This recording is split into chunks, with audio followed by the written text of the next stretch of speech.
సృష్టిలో అణువణువున ఉంది cosmic energy, విశ్వశక్తి. అదే బ్రహ్మ పదార్థం, అదే దైవం. దాన్ని మనం ఏ రకంగా అయినా మలుచుకోవచ్చు, ఏ రకంగా అయినా ఉపయోగించుకోవచ్చు. మీ జీవితంలో కష్టాలు ఉన్నాయి అంటే ఆ శక్తి తక్కువగా ఉంది మీ లోపల. మీ జీవితంలో సమస్యలు ఉన్నాయి అంటే ఆ బ్రహ్మ పదార్థం, ఆ విశ్వశక్తి మీ లోపల తక్కువైంది. మీకు కాన్ఫిడెన్స్ లేదు, అప్పుడు ఆ శక్తి తక్కువ ఉంది.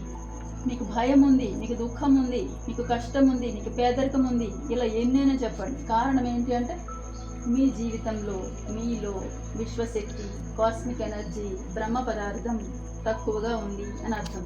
సో చేయాల్సింది ఒకటే, ధ్యానం. విశ్వశక్తి అన్నది మీ లోపల పెరిగిపోతుంది.